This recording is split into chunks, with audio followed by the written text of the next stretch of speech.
5, 4, 3, 2, 1, ignition.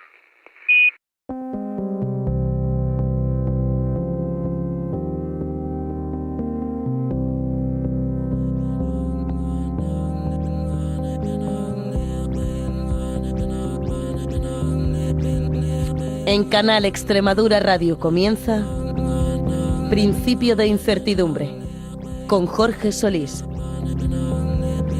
Bienvenidos a Principio de Incertidumbre, el espacio de investigación y ciencia de Canal Extremadura Radio.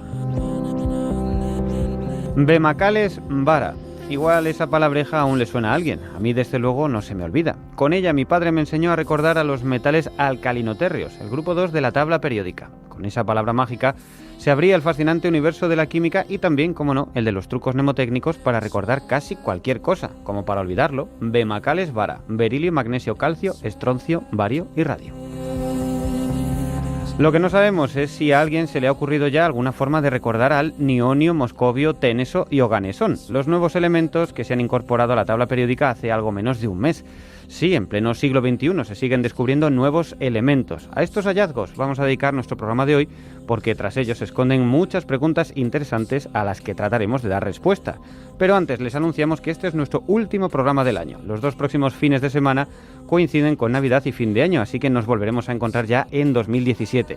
Desde aquí les deseamos sinceramente que pasen unas felices fiestas en compañía de las personas que más quieran. Además, les recomendamos que se mantengan a la escucha. Así podrán animar sus próximas cenas familiares hablando de números mágicos e islas de estabilidad en los núcleos atómicos. Triunfan seguro estas Navidades. ¿Nos acompañan? Principio de Incertidumbre. Investigación y ciencia para todos los públicos.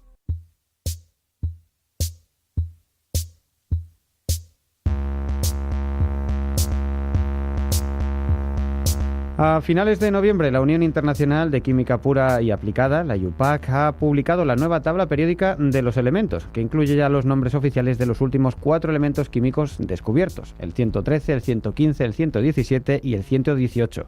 En español se llaman nionio, moscovio, teneso y oganesón.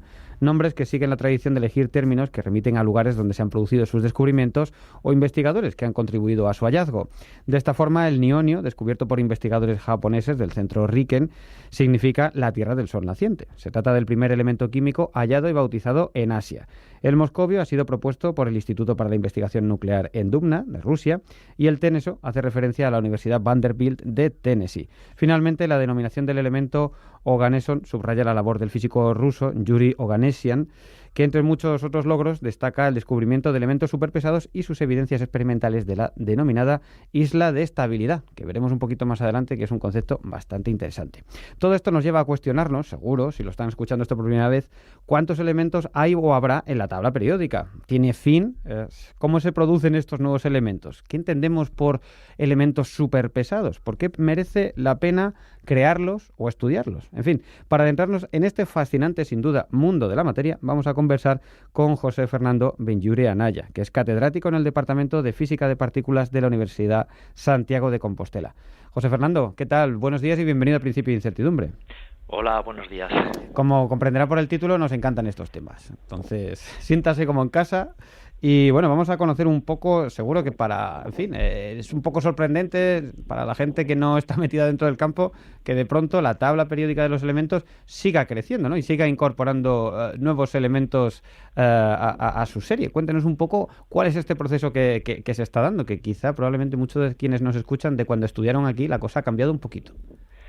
Sí, bueno, efectivamente, una de las... aquí estamos en un tema que está a medio caballo entre la física y la química, ¿no? Es decir, porque la tabla periódica de los elementos en realidad hace referencia a una organización de los elementos que constituyen nuestro universo en función de sus propiedades químicas, pero por otro lado los procesos de formación de esos elementos y cómo se crean, pues es un proceso de origen físico, ¿no?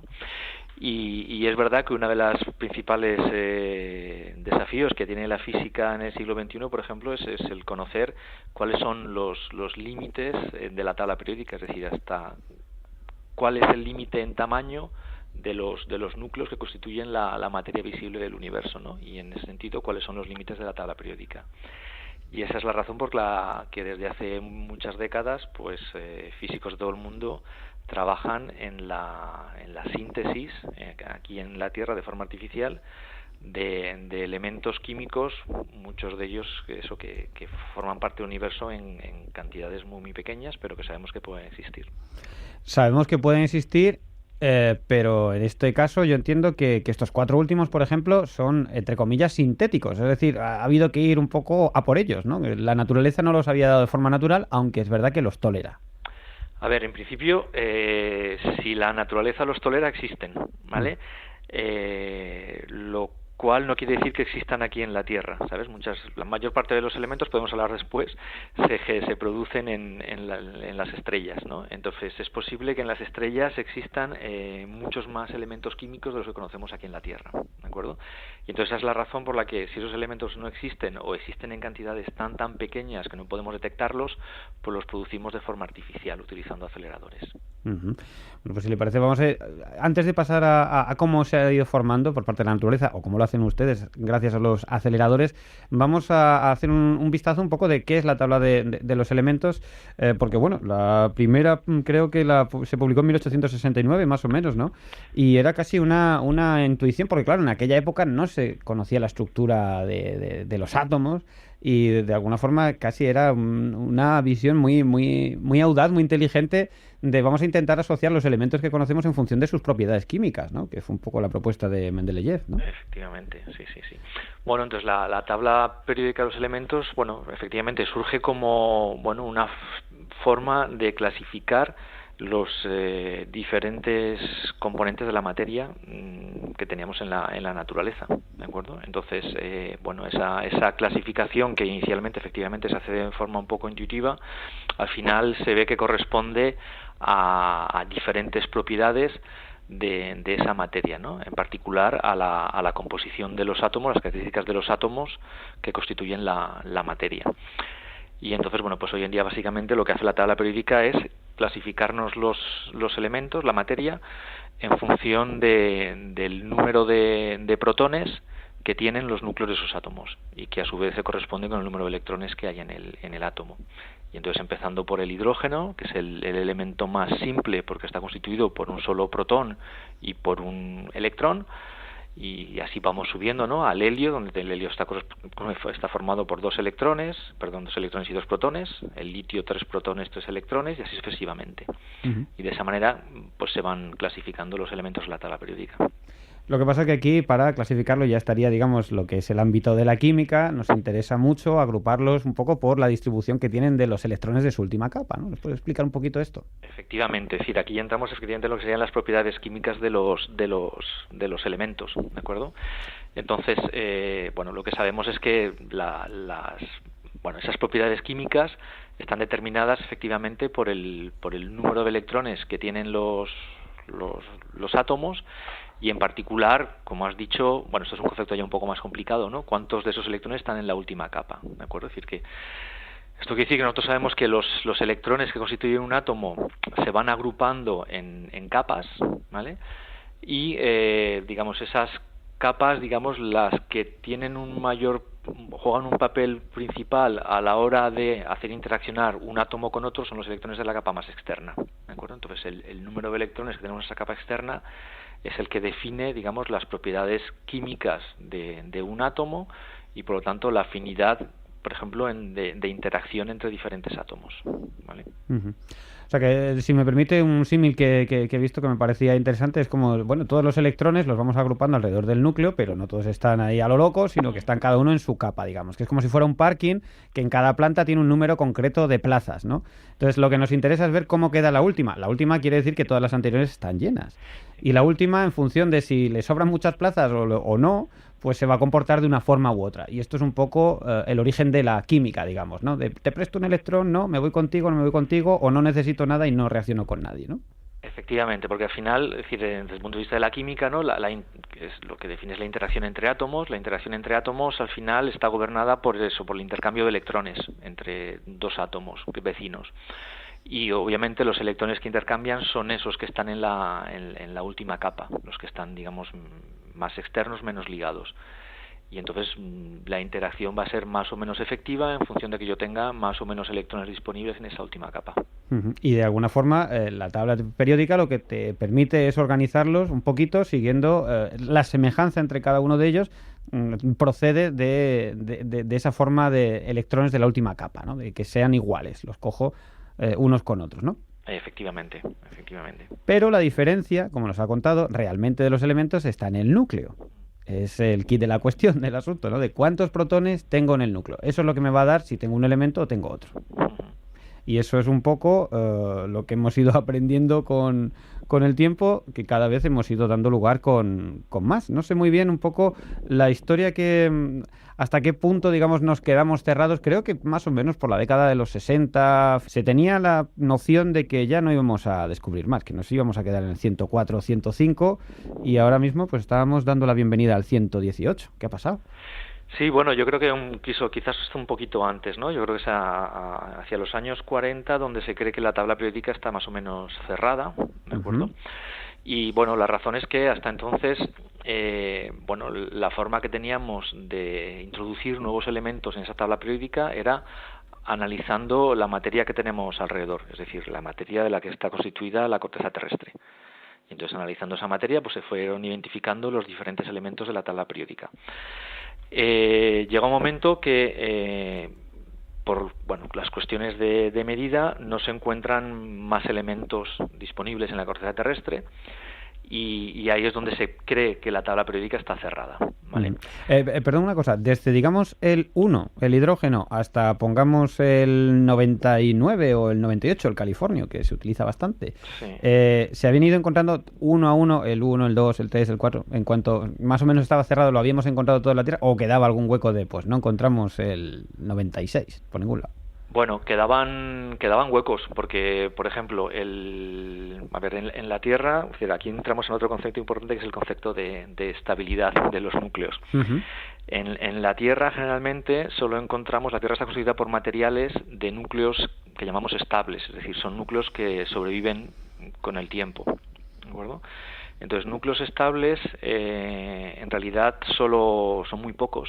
En realidad conocemos 270 núcleos que son estables frente a unos 6.000 en total que creemos que la naturaleza puede llegar a formar, ¿no? Que no son estables.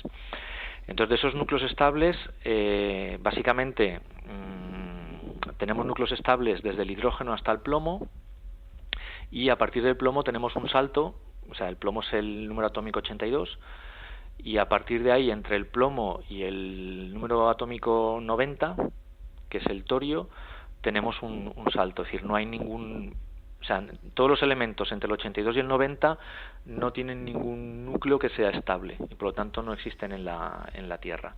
Y después ya pasamos al torio y al uranio, que esos sí que son, digamos, estables y sí que están presentes en la Tierra. Aquí vamos a explicar un poco cómo es esto, que pueda haber unos núcleos que sean estables o no. Vale, este es otro concepto que tampoco es trivial. Es decir, aquí lo que debemos tener en cuenta es que ya entramos en lo que es la física del núcleo atómico, ¿de acuerdo? Entonces, en la física del núcleo atómico nosotros sabemos que el núcleo está constituido por dos tipos de partículas, que son neutrones y protones. Y esas partículas están ligadas por una interacción que los físicos llamamos interacción fuerte. Entonces, bueno, sabemos que en función del número de neutrones y protones, esas partículas están ligadas más o menos intensamente, ¿de acuerdo? Entonces, bueno, pues la naturaleza hace que haya ciertas composiciones, ¿no?, de protones y neutrones cuya ligadura es tan fuerte que hace que esos núcleos sobrevivan en el tiempo, mientras que hay otros que están menos ligados y que hace que, bueno, al cabo de un cierto tiempo esos núcleos terminan disgregándose de forma espontánea, que es lo que llamamos radioactividad, o sea, una desintegración radiactiva. Y esas son propiedades de esa interacción, ¿no?, de cómo protones y neutrones están ligados dentro del núcleo.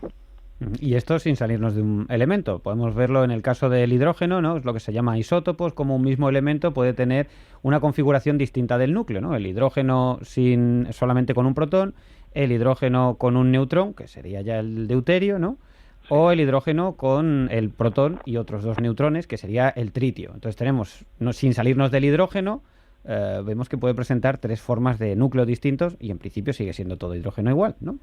Efectivamente, eso es lo que llamamos, es decir, mientras que la tabla periódica clasificamos la materia en función del número de protones, nosotros sabemos que hay una nueva dimensión que es el número de neutrones, ¿no? Como decía, el núcleo está formado por protones y neutrones, entonces para un mismo elemento químico yo puedo tener diferentes manifestaciones de ese elemento químico en función del número de neutrones que vaya asociado a ese número de protones. Y el ejemplo más claro es el que tú has dicho, ¿no? Es decir, el hidrógeno, que es un solo protón, eso es una forma, pero la otra forma es el deuterio, que es un hidrógeno y un neutrón, o el tritio, un hidrógeno y 2 neutrones.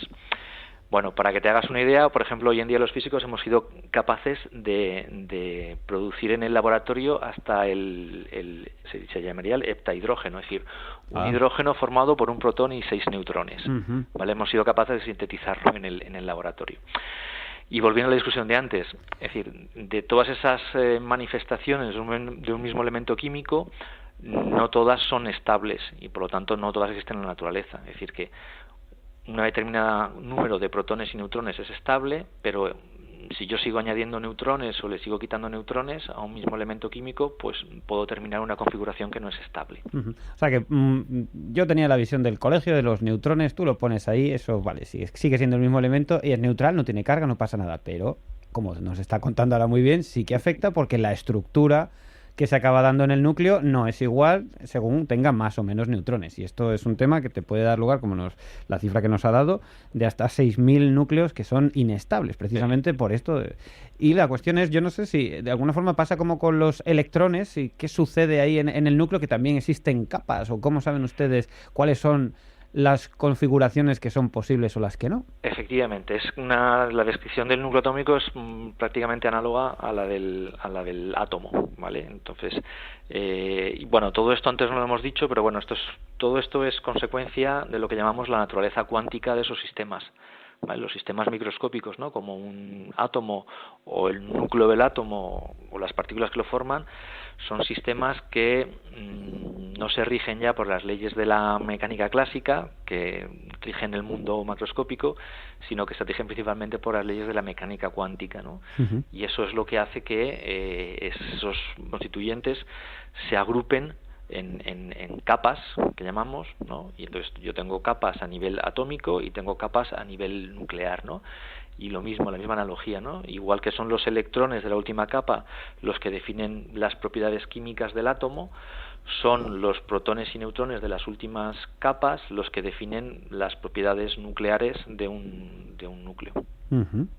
Y esto es algo también que es reciente, se sabía, ¿no? Creo que un poco todo lo que hacen de descubrir unos materiales y demás va encaminado en conocer un poquito mejor cómo funciona esa estructura, ¿no? Efectivamente. Esto se conoce, bueno, desde los años 30, ¿vale? Desde los años 30 se conoce que, bueno, dentro de un núcleo, los protones y neutrones que lo constituyen, pues se agrupan en capas, ¿no? Y entonces lo que se intenta es conocer la estructura de esos núcleos de los átomos, ¿no? Y pues bueno, como sabemos, ¿no? Como sabemos que los protones y neutrones se agrupan en capas, pues sabemos que a determinadas condiciones yo tengo un número de protones y neutrones tal que hacen que las capas estén completamente cerradas, es decir, que todos los huecos del parking del que hablábamos antes están ocupados, y en ese caso decimos que lo que tenemos es un núcleo mágico, ¿vale? Un núcleo mágico es aquel en el que el número de protones y neutrones se corresponde con una configuración en el cual todas las capas están ocupadas por neutrones y protones. Y eso es muy estable, ¿no? Y ese es el que le da una estabilidad adicional, ¿vale? Sabemos que en ese caso esos núcleos, esos nucleones, están mucho más ligados entre sí. Y ahí no serían radiactivos. Depende, no necesariamente, ¿eh? Es decir, muchos de ellos son estables, pero también puede darse el caso, que lo hay, de que núcleos con un número mágico de protones y neutrones no son estables, ¿vale? Pero, es decir, no son estables desde el punto de vista de la desintegración radiactiva, pero sí que están mucho más ligados que sus vecinos, o son mucho más tienen vidas medias más largas que sus vecinos.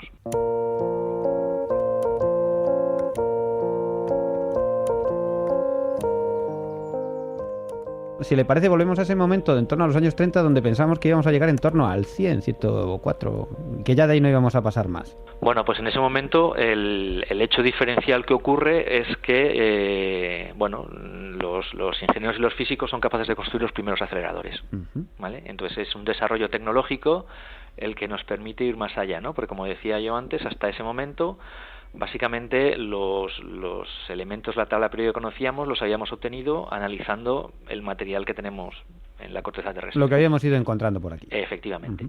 A partir de los años 40 se construyen los primeros aceleradores y el acelerador lo que nos hace es la herramienta que utilizamos para, de alguna manera, producir de forma sintética, ¿no? Esos otros elementos de la tabla periódica que no tenemos o que no están aquí en la Tierra. ¿Y cómo lo hacen? ¿Cómo funciona? Pues lo que hacemos es simplemente haciendo chocar unos núcleos con otros. Es decir, es tan simple como que yo me cojo dos núcleos de tamaño intermedio para que al hacerlos colisionar se junten y producir uno tamaño el doble de los que he hecho colisionar. ¿Eso sería una fusión nuclear? Eso sería una fusión nuclear, ¿vale? Es el mismo mecanismo, por ejemplo, que utiliza el Sol para generar energía, ¿vale? Básicamente nuestro Sol lo que hace es fusionar, en este caso, núcleos de hidrógeno para producir helio, ¿vale? Entonces esa reacción termonuclear me produce un núcleo más pesado y en el caso particular del Sol además genera energía. Se desprende mucha energía al juntar dos más ligeros, ¿no? En otro más pesado, más estable en este caso sería, sí. Y se genera la diferencia en energía. Y eso a partir de los años 40 somos capaces de empezar a hacerlo en el laboratorio y empiezan a salir cosas nuevas, ¿no? Efectivamente. ¿Y qué es lo que sale de ahí? Bueno, pues entonces a partir de ese momento, es decir, una vez que somos capaces nosotros de hacer fusionar núcleos, pues entonces lo que se vio es que a partir de ese momento se empiezan a producir pues elementos cada vez más pesados, ¿no? Y entonces, bueno, es curioso, ¿no? Es un poco lo que decías en tu introducción, ¿no? Que si uno sigue la nomenclatura de los elementos de la tabla periódica, ve perfectamente dónde se han ido produciendo, ¿no? Y entonces vemos, por ejemplo, que en los años 50, pues, el primer acelerador se construye en Berkeley, en Estados Unidos, y es ahí donde empiezan a producir los elementos más pesados, ¿no? Y bueno, como decíamos, ¿no? Lo reconocemos en el nombre de los elementos, ¿no? El berkelio, por ejemplo. Y y más adelante pues entra también Rusia en el juego, ¿no? Empiezan ellos a construir aceleradores también en los años 60, 70 y empiezan ellos también a competir con los americanos.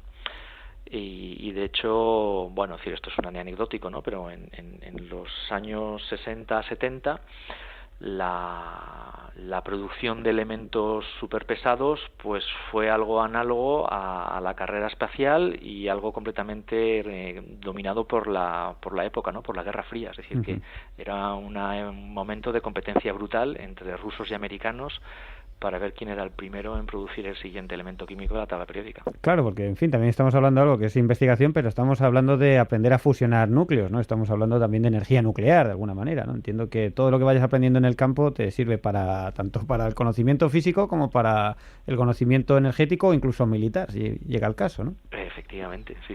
La única diferencia es que, en este caso, antes decíamos, ¿no? Es decir, las reacciones de fusión producen energía, pero bajo determinadas condiciones, ¿no? Es decir, sabemos que eso es otra propiedad de los núcleos, ¿no? Hasta el hierro, si yo fusiono dos elementos más ligeros para producir algo más pesado, hasta el hierro, yo genero energía.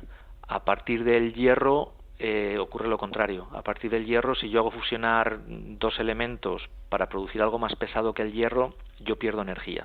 Tengo que ayudar a que eso suceda, tengo que suministrar yo energía para conseguirlo. Efectivamente, por eso necesito un acelerador, ¿no? Entonces, para producir los elementos más pesados, los superpesados, yo necesito poner energía adicional, y eso lo hago con el acelerador.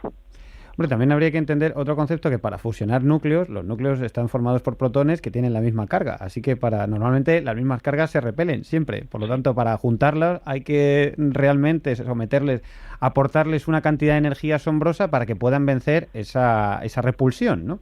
Efectivamente. Y cuanto más grande sea el núcleo, cuanto más protones haya, pues será mucho más difícil, ¿no? Efectivamente.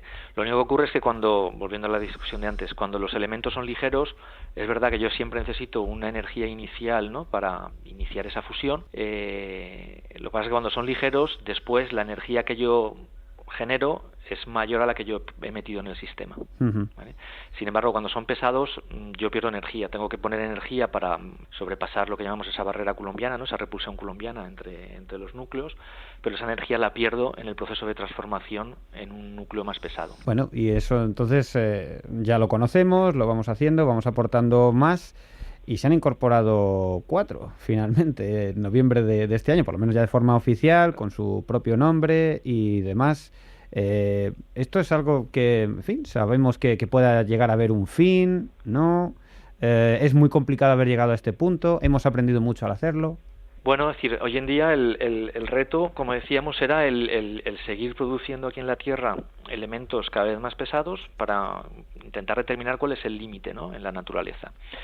Y uno de los principales argumentos que tenemos ahora para justificar el que todavía estemos buscando elementos superpesados es que creemos que estamos muy cerca de lo que antes llamábamos lo que sería una nueva capa cerrada en los núcleos atómicos. ¿Vale? Es decir, actualmente, las capas cerradas, como decíamos, se corresponden con determinados números de neutrones y protones.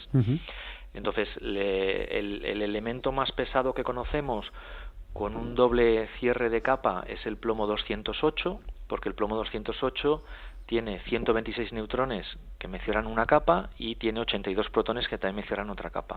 ¿Vale?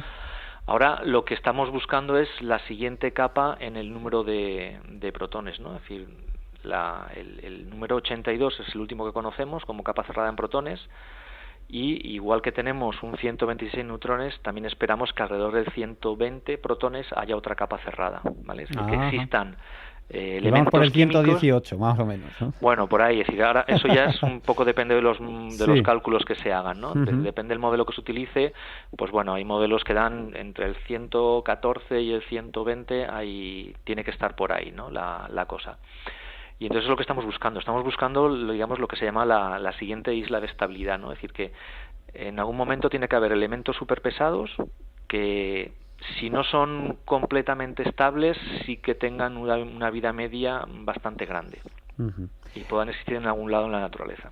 Y aquí entonces, por lo que me da la sensación de, en fin, que la teoría lo predice, pero no acaba de estar muy fina del todo la teoría, y tenemos que ir con los experimentales a ir comprobándolo de espera. Vamos a construir el 120 a ver si verdaderamente es o no es. Entendemos que tiene que estar en ese rango, pero no llegamos a tanto de exactamente así o así. Efectivamente. Entonces es lo que se está haciendo, ¿no? Y entonces, bueno, pues lo último que se ha visto, es decir, en la búsqueda de esa nueva capa cerrada, lo que sí que se ve es que los nuevos elementos que se han producido a partir del 113, lo que sí que vemos es que, nosotros en el laboratorio, además de producirlos, lo que hacemos es medir su vida media, ¿no? Es decir, cuánto tiempo sobreviven antes de desintegrarse. Y entonces lo que sí que estamos viendo es que esos elementos superpesados cada vez viven más tiempo. Entonces, si cada vez tienen una vida, su vida dura más, quiere decir que tenemos una clara indicación de que sí que nos estamos acercando a esa capa cerrada. Una idea que tal vez, o por lo menos con el conocimiento del que yo podía haber salido del colegio, era poco intuitiva o nada intuitiva, de cuanto más pesado acabe siendo el elemento, más inestable y se acabará fisionando. Y vemos que, bueno, no está tan claro, porque como nos está contando, estamos viendo, a partir de cierto punto empiezan a aparecer esas islas de estabilidad y la cosa se vuelve a ganar estabilidad, ¿no? Pese a lo que pudiera parecer en un principio, a pesar de que sean muy grandes y muy pesados. Claro, efectivamente, pero esas son las paradojas de la física cuántica. Esto es una consecuencia de la física cuántica, que la física cuántica, bueno, ya sabemos que es poco intuitiva, ¿no? Nada, sí. Entonces, claro, desde un punto de vista efectivamente, de la interacción electromagnética entre protones, pues efectivamente, cuantos más protones es más complicado que ese núcleo sobreviva ligado, ¿no? Porque las cargas positivas se repelen, pero sin embargo, bueno, pues la física cuántica hace que cuando yo meto un determinado número de protones, pues el sistema adquiere una estabilidad adicional, ¿vale? Y eso hace que, pese a la repulsión coulombiana, el sistema esté más ligado y sobreviva más en el tiempo. Bueno, yo la verdad, la gente que tenga interés, les recomiendo que busquen en internet, porque tanto los números mágicos como la isla de estabilidad, hay unos gráficos fantásticos en los que se ve muy claramente en plan de, bueno, más o menos el margen o en qué punto empieza a despuntar o a darse esa combinación, digamos, mágica, entre comillas, de estabilidad, ¿no? La verdad es que es fantástico, muy sorprendente. El otro problema que tenemos, si me dejas que te cuente otro detalle, claro. es que, a ver, es muy posible que a nivel de elementos químicos ya hayamos llegado a la zona de la isla de estabilidad. Uh-huh. El problema adicional es que, como decíamos antes, esto no es un problema a una sola dimensión, que es el número de protones, sino que es a dos dimensiones, es protones y neutrones. Entonces, la isla de estabilidad está caracterizada, la que se está buscando, está caracterizada por un número de protones que están por ahí, ¿no? Entre 114, 120, ¿vale? Uh-huh. Es decir, que en teoría ya estamos prácticamente ahí. Pero además de ese número de protones, también está caracterizada por un determinado número de neutrones. ¿Vale? Uh-huh. Y entonces lo que está pasando es que ahora mismo somos capaces de producir esos elementos químicos que ya están ahí en la zona de la isla de estabilidad. Lo que pasa es que los que producimos tienen muy pocos neutrones. Es decir, la isla de la estabilidad en un diagrama neutrón-protón nos queda para un número mayor de neutrones del que somos capaces de producir ahora en el laboratorio. Uh-huh. ¿Es una dificultad técnica muy grande ir añadiendo neutrones? Es bastante grande, y el problema está en cómo hacemos las reacciones de fusión, ¿no? Yo hago fusionar dos núcleos más ligeros para producir uno más pesado, ¿vale? Lo que pasa es que en esas reacciones, en principio, yo conservo el número de neutrones y protones de los dos núcleos iniciales, ¿de acuerdo? Entonces, desgraciadamente, lo que ocurre es que en la naturaleza los núcleos más ligeros, el ratio protón-neutrón es más parecido, es decir, suelen tener aproximadamente el mismo número de neutrones que protones, los que son estables, ¿no? Con los que podemos trabajar nosotros. Pero, sin embargo, cuando nos vamos a los superpesados, la naturaleza hace, precisamente para compensar ese efecto de la repulsión coulombiana entre protones, para que el sistema ligue, lo que hace es meterle más neutrones. O sea, los núcleos pesados tienen más neutrones que protones para ganar estabilidad. Entonces, el problema que tenemos es que si yo hago fusionar dos núcleos más ligeros, yo no tengo forma después de incrementar el número de neutrones. Claro. Entonces, digamos que de momento estamos llegando a la zona, pero el tiro todavía lo tenemos un poco desviado. Uh-huh. O sea, claro, para que salga bien, con lo que puedo trabajar ahora mismo va casi a la par protones y neutrones, pero para llegar a lo que necesito tendría que tener de alguna forma mucho más neutrones, ¿no? De los que tengo disponible a día de hoy. Efectivamente. Y claro, le estarán dando vueltas a ver cómo lo hacemos. Efectivamente, ese es el key de la cuestión.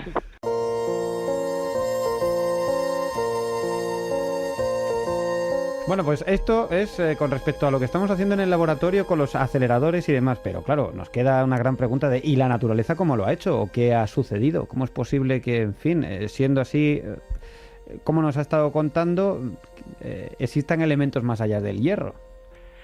Bueno, efectivamente, es decir, si estamos buscando elementos muy pesados en la tabla periódica es porque la naturaleza, si los buscamos es porque existen, y si existen es que la naturaleza los ha producido en algún sitio, ¿no? Uh-huh. Y esa es la otra gran pregunta que nos hacemos los físicos, ¿no? Es dónde se generan todos los elementos que constituyen la tabla periódica.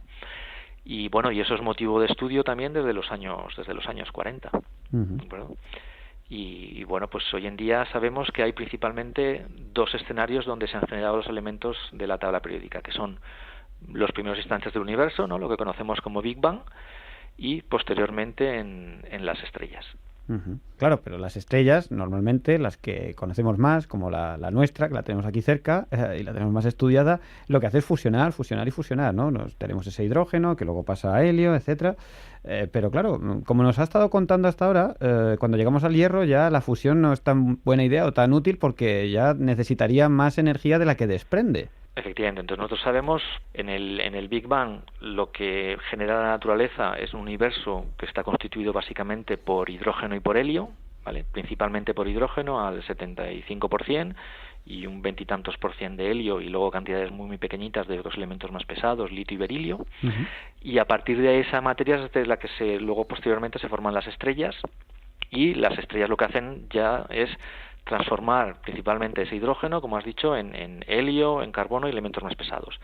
Y eso son reacciones de fusión hasta el hierro. Y esas reacciones de fusión son energéticamente positivas, es decir, que generan energía que es la energía que nosotros recibimos del Sol, ¿no? Y esa energía es la que también permite mantener estable la estrella, ¿no? Una estrella es un equilibrio de una masa de gas entre la fuerza gravitacional que intenta comprimir esa masa de gas, hacerla cada vez más pequeña, y una fuente de energía térmica que lo que hace es intentar expandir ese gas hacia afuera. Entonces ese equilibrio se consigue mediante esas reacciones termonucleares de fusión, donde por un lado transformamos la materia en elementos más pesados y dos, generamos la energía, que bueno, a nosotros nos viene muy bien porque si no, no estaríamos aquí, y que mantiene estable la estrella.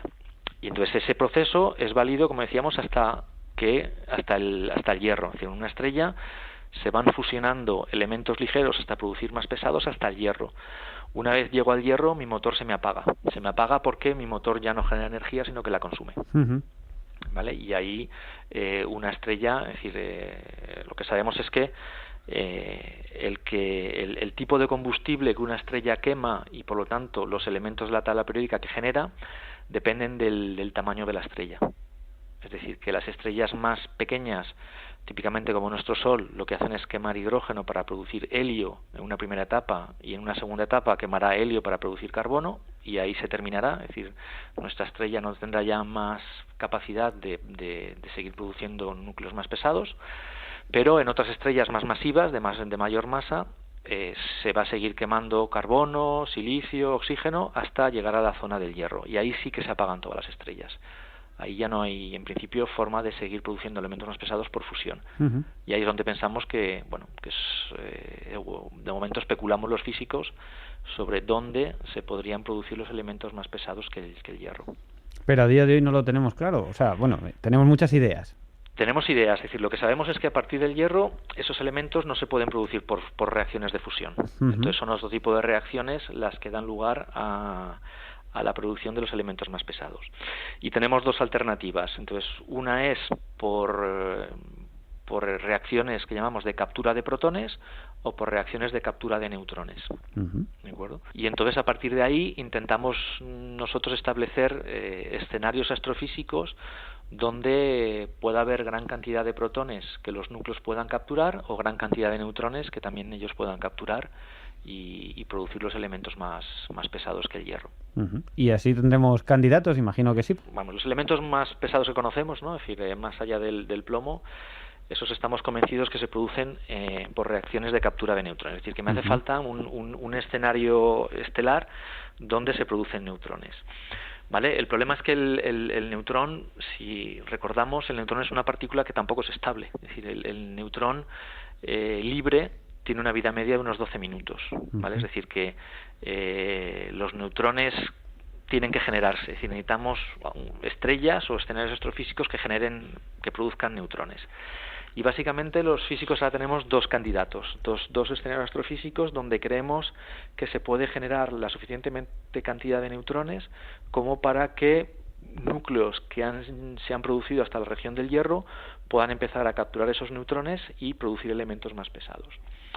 Y esos dos escenarios son las supernovas, los colapsos de supernovas, o los colapsos de sistemas binarios de estrellas de neutrones, ¿vale? Que suena un poco así a ciencia ficción, ¿no? Pero bueno, los colapsos de estrellas binarias, de sistemas binarios de estrellas de neutrones es algo que está últimamente bastante de moda, ¿no? Porque si recordamos, no hace mucho, desde hace unos cuantos meses estamos oyendo hablar de las ondas gravitacionales. Claro. Y este es uno de los posibles escenarios donde se generan ondas gravitacionales y donde además nosotros creemos que se pueden producir esos elementos superpesados. Lo que pasa que, bueno, hay que seguir buscando, tenemos candidatos, lo que está claro es que se han producido y creo que usted también trabaja en ese campo, pero también desde la Tierra, ¿no? Buscando con aceleradores a ver cómo puede haberse dado ese proceso o ese fenómeno de captación de neutrones, ¿no? Efectivamente, entonces la otra forma que tenemos de producir elementos cada vez más pesados en la Tierra, además de las reacciones de fusión que hemos comentado antes, es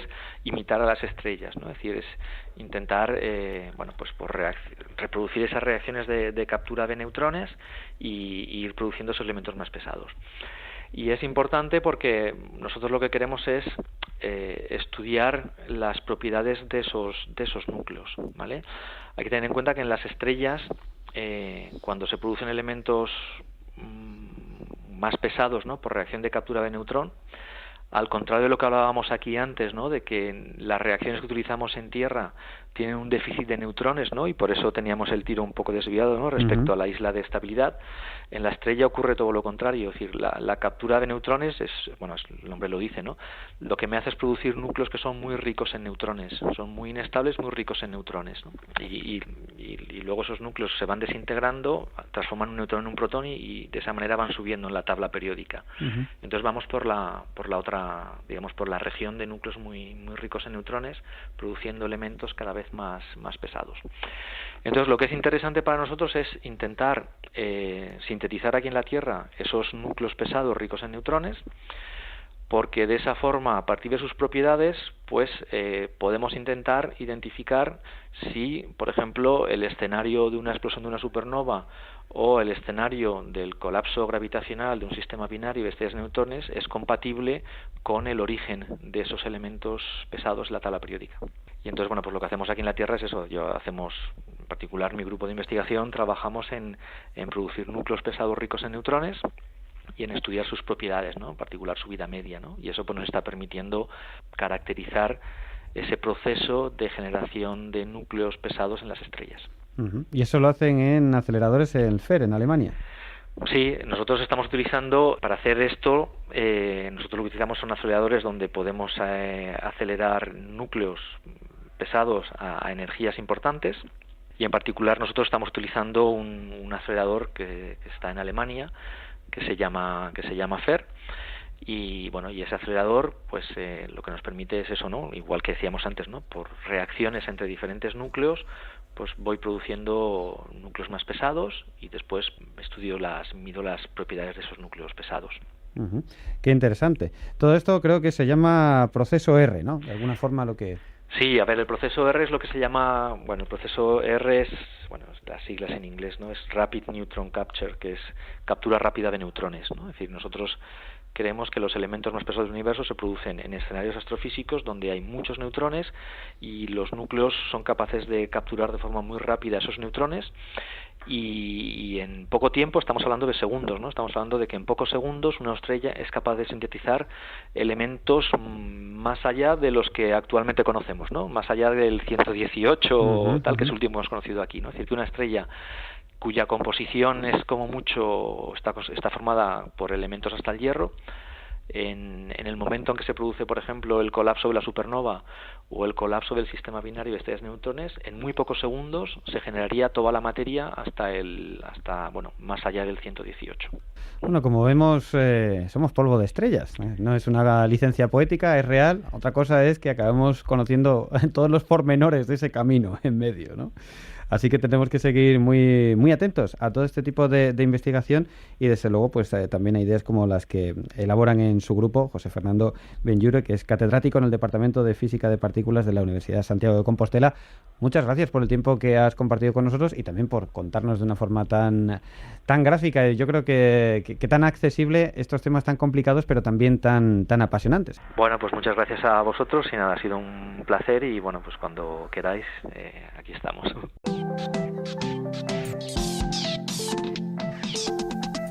A ustedes muchas gracias por su atención. El montaje sonoro es de Inmaculada Calvo, la dirección de Jorge Solís. Les esperamos la semana que viene.